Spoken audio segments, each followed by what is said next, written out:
आज का पहला क्वेश्चन है जी कि निम्नलिखित में से द्रव्यमान की इकाई नहीं है, इसमें से कौन जो है द्रव्यमान की इकाई नहीं है। ठीक है, द्रव्यमान की इकाई नहीं है, पाउंड, डाइन, ग्राम या फिर किग्रा। तो क्या होगा सही जवाब? इसमें से द्रव्यमान की इकाई नहीं है, सही जवाब हो जाएगा डाइन जो होता है वह द्रव्यमान की इकाई नहीं है। ठीक है, ऑप्शन नंबर फ्रेंड्स 20 का बिल्कुल सही जवाब है। डाइन जो होता है वह द्रव्यमान की इकाई नहीं है, पहला का ऑप्शन नंबर बी हो जाएगा। दूसरा नंबर क्वेश्चन है कि पृथ्वी के गुरुत्वाकर्षण क्षेत्र की तीव्रता अधिकतम होती है। पृथ्वी के गुरुत्वाकर्षण क्षेत्र की तीव्रता अधिकतम होती है सतह पर, ध्रुवों पर, विषुवत रेखा पर या फिर गुरुत्वाकर्षण केंद्र पर। तो पृथ्वी के गुरुत्वाकर्षण क्षेत्र की तीव्रता अधिकतम होती है, सही जवाब हो जाएगा ध्रुवों पर अधिकतम होती है फ्रेंड्स, दूसरा का ऑप्शन नंबर बी हो जाएगा। ठीक है, पृथ्वी के गुरुत्वाकर्षण क्षेत्र की तीव्रता अधिकतम होती है ध्रुवों पर, दूसरा का ऑप्शन नंबर बी हो जाएगा। तीसरा नंबर क्वेश्चन है कि बर्फ पानी पर तैरती है क्योंकि, सुनिए बर्फ जो होता है पानी पर तैरती है क्योंकि, इसका सही जवाब क्या हो जाएगा? तो बर्फ पानी पर तैरती है क्योंकि बर्फ का घनत्व पानी की अपेक्षाकृत कम होता है। ठीक है, बर्फ जो होता है पानी पर तैरती है क्योंकि बर्फ का जो घनत्व होता है पानी की अपेक्षा कम होता है, ऑप्शन नंबर सी हो जाएगा। अगला क्वेश्चन है चौथा नंबर, निम्नलिखित में से उत्प्लावन बल किस कारक पर निर्भर करता है? उत्प्लावन बल जो होता है किस कारक पर निर्भर करता है? घनत्व, गुरुत्वाकर्षण, आयतन या फिर बल?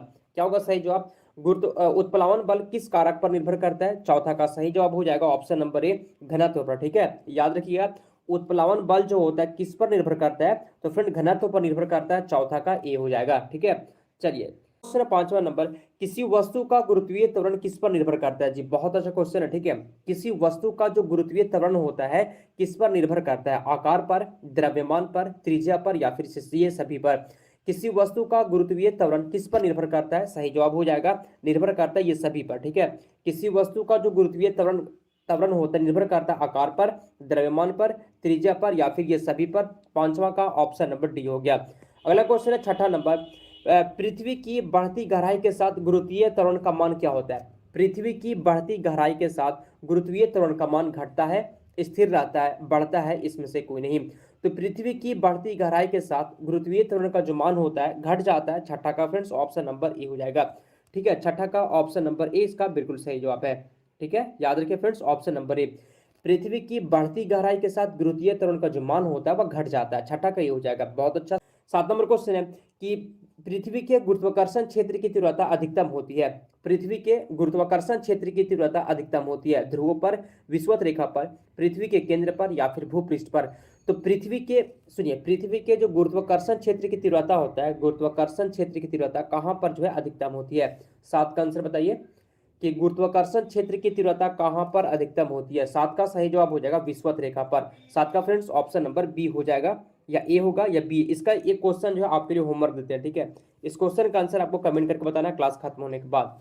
8 नंबर क्वेश्चन है कि जल का ताप बढ़ने पर इसकी सेनाता क्या होता है? जल की ताप बढ़ने पर, ठीक है, जल की ताप बढ़ने पर इसकी सेनाता कम होगी, बढ़ेगी, बढ़ेगी या घटेगी, दोनों, या फिर अपरिवर्तनीय रहेगी?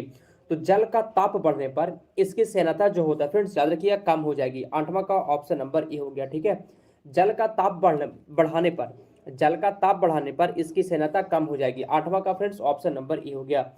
9 नंबर क्वेश्चन है, यदि किसी वस्तु द्वारा तय की गई दूरी समय के वर्ग के समानुपाती है तो त्वरण नियत है, त्वरण शून्य है, वेग नियत हो जाएगा या फिर यदि किसी वस्तु द्वारा तय की गई दूरी समय के वर्ग के समानुपाती है तो वह आपका हो जाएगा फ्रेंड्स त्वरण नियत हो जाएगा। ठीक है, सॉरी हाँ त्वरण नियत है, ऑप्शन नंबर ए हो जाएगा।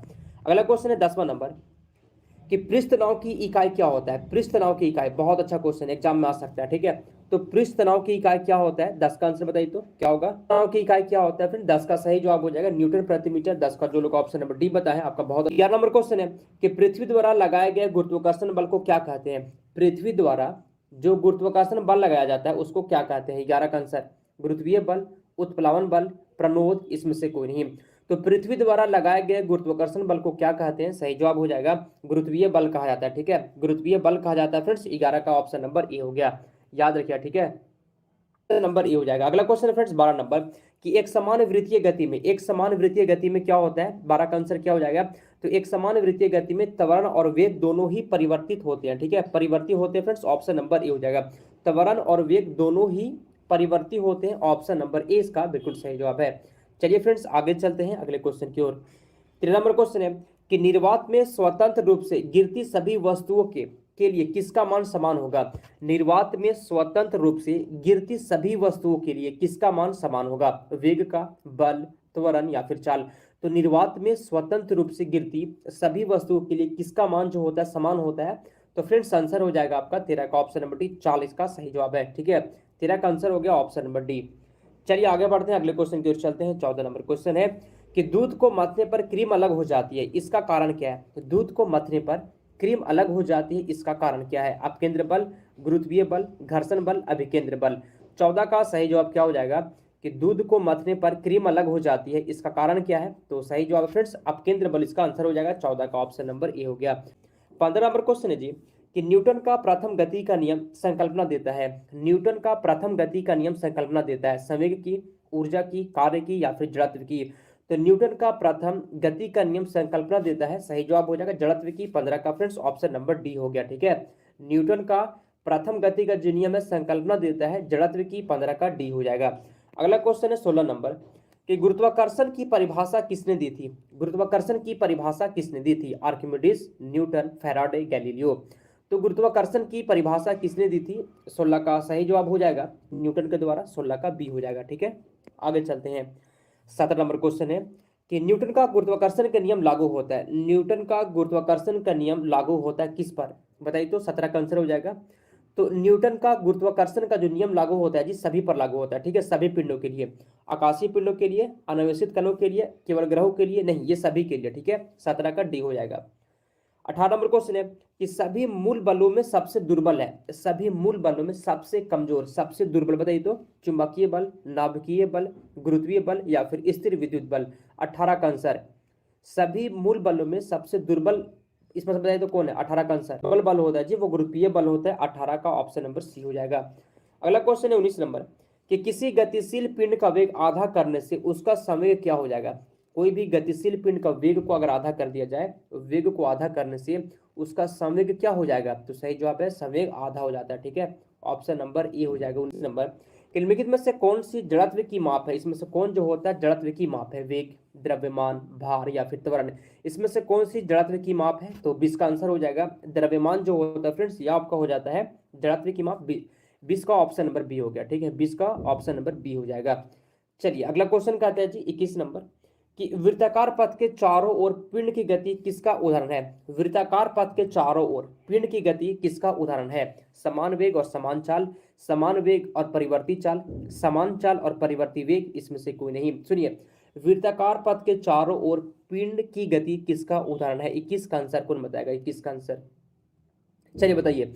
तो फ्रेंड्स 21 का सही जवाब हो जाएगा ऑप्शन नंबर समान वेग और समान चाल। बहुत अच्छा आंसर आपका। ठीक है, कहता है कि वृत्ताकार पथ के चारों ओर पिंड की गति किसका उदाहरण है। 21 का सही जवाब फ्रेंड्स समान वेग और समान चाल का। 21 का ये हो जाएगा। 22 नंबर क्वेश्चन है कि चाल का मात्रक है। चाल का मात्रक होता है, बताइए चाल का मात्रक क्या होता है, कौन बताएगा आंसर। 22 का आंसर चाल का मात्रक क्या होता है फ्रेंड्स। 22 का आंसर हो जाएगा आपका चाल का जो मात्रक होता है वह होता है मीटर प्रति सेकेंड। ऑप्शन नंबर बी हो गया। अगला क्वेश्चन है 30 नंबर, किसी वस्तु का विस्थापन हो सकता है, किसी वस्तु का विस्थापन हो सकता है शून्य, ऋणात्मक, धनात्मक, ये सभी। तो किसी वस्तु का विस्थापन हो सकता है, सही जवाब है आपका किसी वस्तु का जो विस्थापन है ये सभी हो सकता है, शून्य भी हो सकता है, ऋणात्मक भी, धनात्मक भी, ये सभी हो जाएगा। ठीक है, 30 का डी हो गया। बहुत अच्छा आंसर आप सभी का। अगला क्वेश्चन है जी 24 नंबर क्वेश्चन कहता है कि सूर्य की ऊष्मा पृथ्वी पर निम्नलिखित में से किस प्रकार के संचार माध्यम से आती है।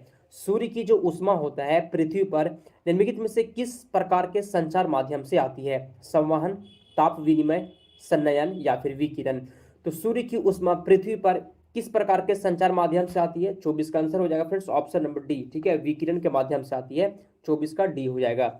अगला क्वेश्चन है 25 नंबर कि ऊष्मा संचरण की वह विधि जिसमें माध्यम के कण गति नहीं करते हैं कौन सी है। ऊष्मा संचरण की वह विधि जिसमें माध्यम के कण गति नहीं करते कौन सी है। तो 25 का आंसर हो जाएगा फ्रेंड्स विकिरण, इसका सही जवाब है 25 का ऑप्शन नंबर बी हो जाएगा। ठीक है, 25 का ऑप्शन नंबर बी हो जाएगा विकिरण में, याद रखिएगा फ्रेंड्स। आगे चलते हैं हम लोग। 26 नंबर क्वेश्चन है कि भौतिकी की वह शाखा जो वस्तु की गति का अध्ययन करती है क्या कहलाती है। वस्तु की वह शाखा जो वस्तु की गति का अध्ययन करती है क्या कहलाती है। यांत्रिकी, ऊष्मागतिकी, इलेक्ट्रॉनिकी या फिर इसमें से कोई नहीं। सुनिए, भौतिकी की वह शाखा जो वस्तु की गति का अध्ययन करती है, जो वस्तु की गति का अध्ययन करती है, क्या कहलाती है? 26 का सही जवाब हो जाएगा ऑप्शन नंबर यांत्रिकी कहलाती है। ठीक है फ्रेंड्स, यांत्रिकी कहलाती है। 26 का ऑप्शन नंबर ए हो जाएगा।